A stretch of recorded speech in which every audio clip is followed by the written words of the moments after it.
Academy would be the hub.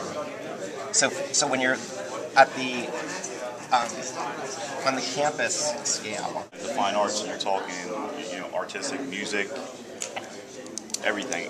I think maybe the front of the building, or at least that foyer when you go in, should kind of showcase. We're looking for something defining that is going to set the fine arts apart from the international studies. One is the disco, let's say, logo, right?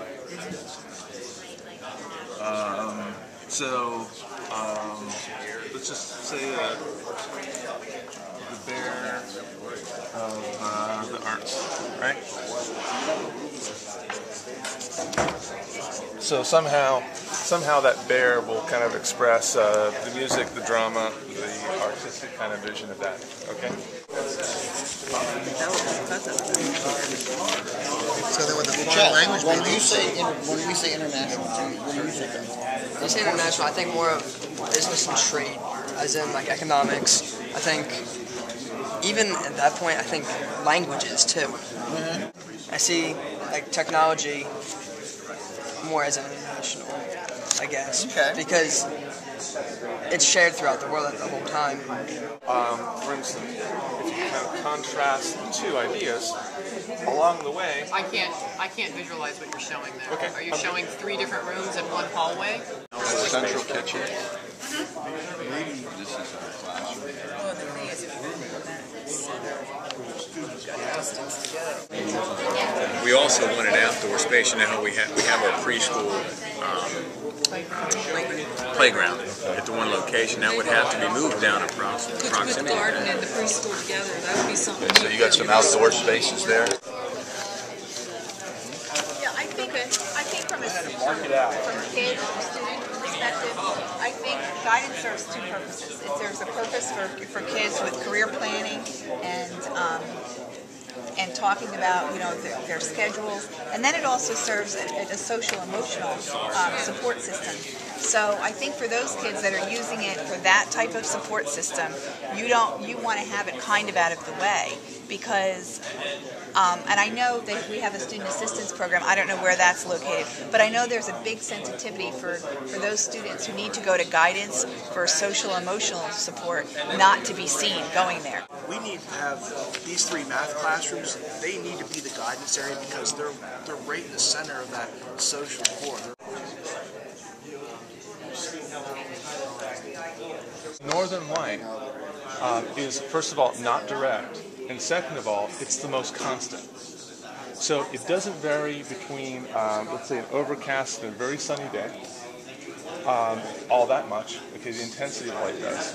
But, for instance, a musician is not going to be thinking about that pure light sense as an artist would, as a fine artist. So we can have elements then that start to be similar, like a skylight system. I struggle, and I'll only speak for myself, with what an academy is, because if we're putting together an international academy or a STEM academy or whatever, which is a noble endeavor, and I think it's a direction that we need to go, but the bigger discussion as to what an academy is and how the existing building will be structured, is science going to remain the upstairs in what we know as the 800s hallway, or is it going to all move down towards STEM so it's all more condensed?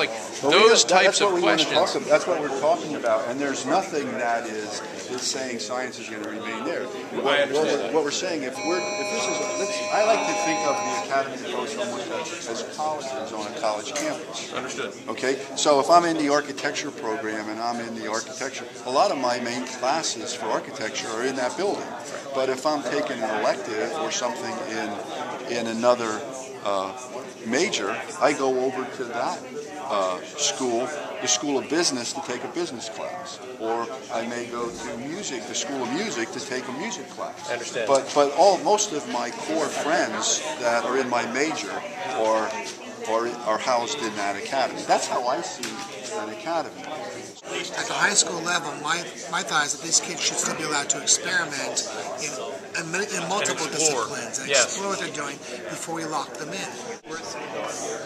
Something with a stomach ache. I don't know. Brett found it somewhere. I guess the physical layout of that would affect that ability to collaborate. You know, like if there's two science teachers that are kind of working with primarily kids in the Fine Arts Academy, they're way over here, and the music and the art teachers are way over here. Like the chance just to even informally interact with them and say, hey, what do you guys do in your class? How can we spiral this with what we're doing in ours? The labs and shops, drafting, architectural kit.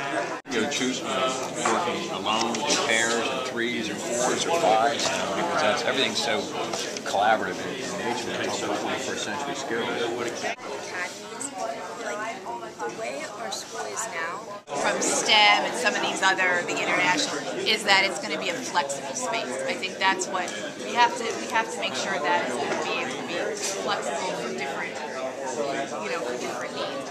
Languages in general, like you're saying that language are going in here. Honestly, you need a smaller classroom for that because it's a hard concept to get in a large group. You need the small classrooms, that way you can have individual teachers working with 20 students at a time.